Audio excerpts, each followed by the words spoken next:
Hello! Today I'm staying true to my word from last time and finishing up these coronavirus cut and paste booklets. I'll show you how I make the covers, finish the pages, and staple them all together to make finished booklets.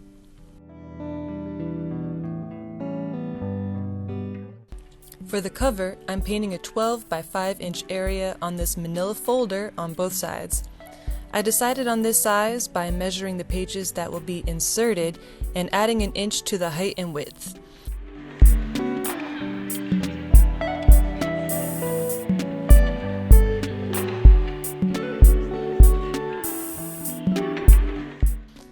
I'm painting each side, letting it dry, and doing multiple layers since this is craft paint and I want a nice opaque coverage.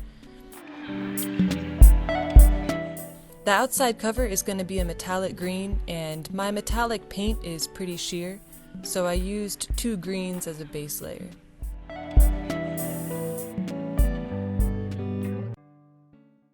To cut out the cover from my painted mass here, I'm using a right angle ruler. The corners on this ruler help me keep this bad boy nice and square.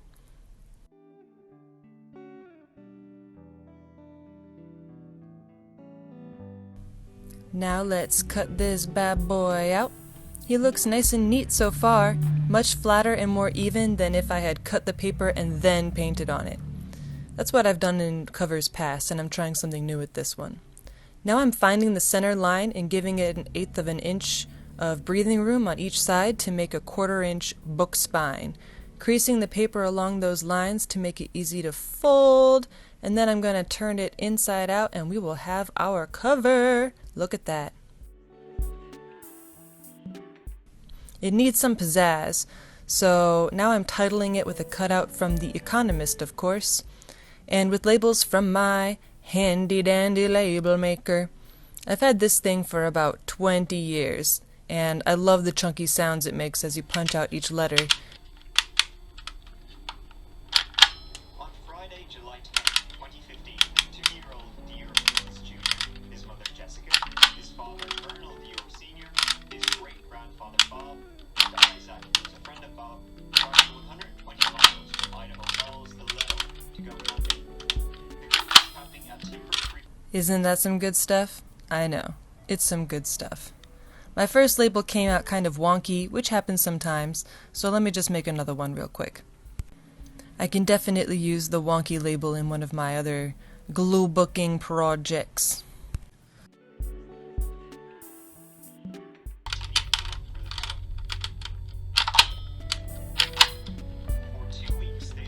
The whole title is Coronavirus 2020 Through the Lens of The Economist. And on the back, I'm putting a label with my name. You gotta sign your work. These labels have sticky backs and are basically heavy-duty stickers, but because they're so rigid and meant to be stuck onto hard surfaces, on paper you really have to press them down and then seal them with glue, otherwise they'll curl and pop off.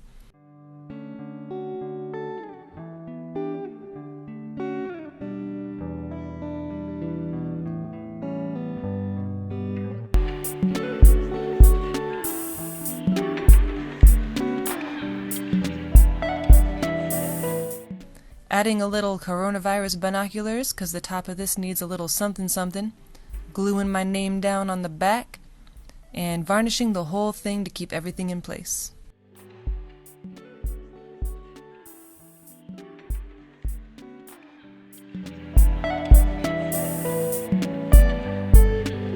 Ta-da! Now we gotta make the inside of the cover. These are technically pages 1 and 18 of my book, but because I had already deemed one of the inserts as page 1, these are going to be pages 0 and 17. It still works, there are no rules. I'm using my gloss varnish as the glue here because I was worried about using a matte decoupage with gloss varnish on top.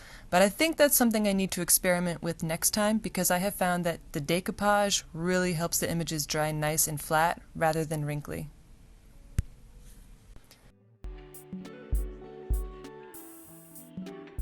Now for the big pages. I'm gluing everything down, and it's really nice to see the pages laid out this way as I do it.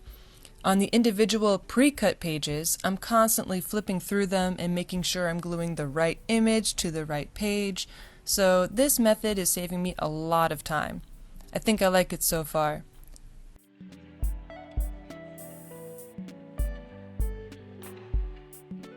To figure out which page is which, I looked at a 16-page collation on Google Images, which is, in my opinion, the easiest way to do it. Since each piece of paper is 4 pages in a half-fold book, you just choose how many pages you want your book to be in multiples of 4, like 16 pages in this case, then do a quick online image search to find it laid out for you. Once I did that, I wrote the page numbers in the corner of each page on this sheet, which I'm now covering up with labels. Again, since this paper is not hard and rigid, I have to really press these labels down and glue them so they don't curl up and pop off.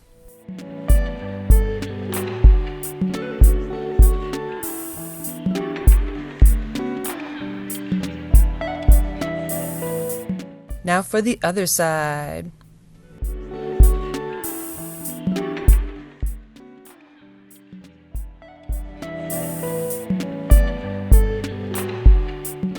Now to lay down that smooth varnish on each side so that the whole thing will be nice and flat. Hopefully. Experimenting here. I'm cutting a lot of me brushing the varnish on out of the video, but just so you know, I covered every inch of this page, don't you worry.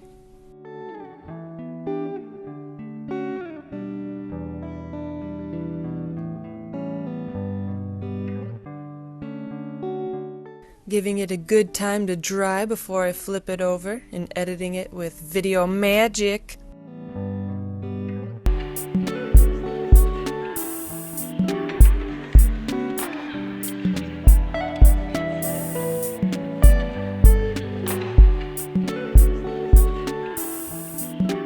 Ooh, my pages are now flat, dry, and feeling fine. So much smoother than if I had cut them then varnished. So now it's time for the big chop. Chop. Chop. Chop. Look at that! They look like pages. Funny, huh? Now to finish up the 4 little silver books and the pages I had made for them, which were cut first and then painted. There are 4 of these little silver books, so I want to do them one at a time and not mix the pages up. Each spread in these books has 2 images, one on each side, from a specific weekly issue of the magazine they came from, which is referenced in the date labels I'm sticking to each page. I spend a lot of time making sure I'm keeping them in the right order, and in the right book for that matter, which is just another reason to stick with the new method of keeping them in large sheets. This isn't an issue when I'm not busy and have all the time in the world to just craft my life away, but right now I'm trying to finish these up to give away as holiday gifts, and I have several other artistic assignments to work on, so saving time is my friend.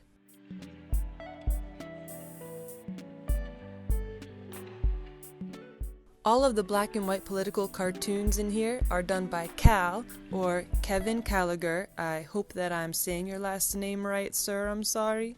And Cal has been a cartoonist for The Economist since 1988. That's goals, by the way. To have such a stable illustration job with such a reputable company. I'm taking notes, Cal. I'm taking notes. Political cartoons are such an interesting and effective art form because they're A, cool and intriguing to look at, B, educational and purposeful, and C, a snapshot of the world through the eyes of the artist, or whoever's paying the artist, I guess.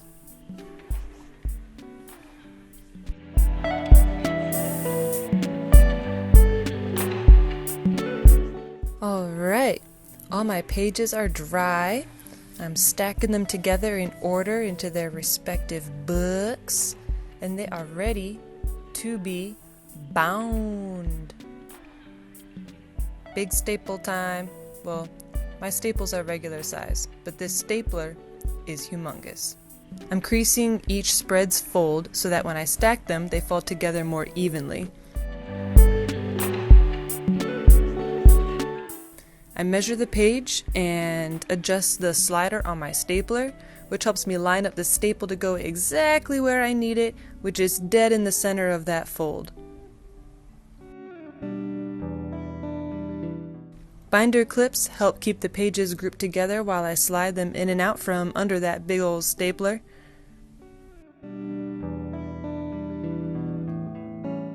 Boom!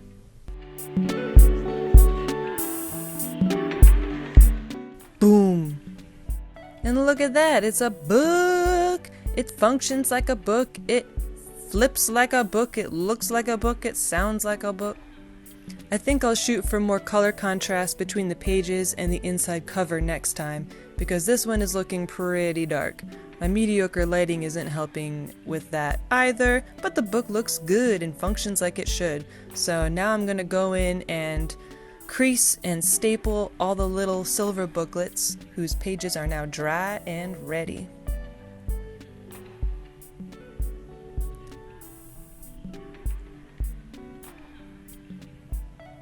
There are 4 of these little books, and each one covers about a month of this year. And then the larger book is a collection of coronavirus-related images and their captions. So I think this little library of magazine excerpts is going to be really interesting to flip through a few years down the road.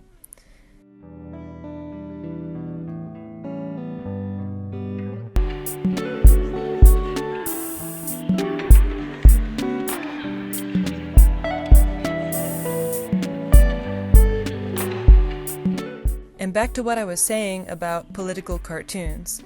I think informative art is so important in any society because of its effectiveness. I mean, how many of us grabbed the weekly comics page and disregarded the rest of the newspaper growing up? I know I did, and still do. Even though I didn't fully understand some of the cartoons I was reading when I was younger, I can still distinctively remember the types of vibes each little series was emanating. I could tell which ones were the serious comics, which ones were the funny comics, even if the dialogue written in there made no sense. So art is just really impactful. We should be using it to our advantage as much as we can. So I really hope that when someone picks up one of these little books and flips through it, they have some kind of subconscious reaction, even if they don't read every single page.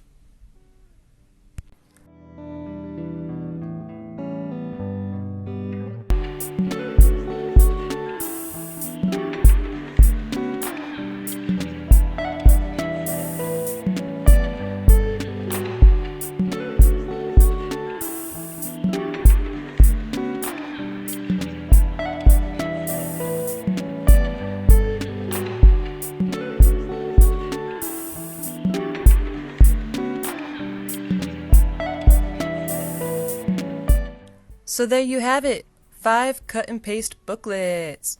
I'm so glad you made it to the end of this video, and I've been uploading every Thursday for a month now. What? So I'm gonna go ahead and ask you to subscribe and stick around for more arts and crafts. Thanks again. I'll see you next week. Bye.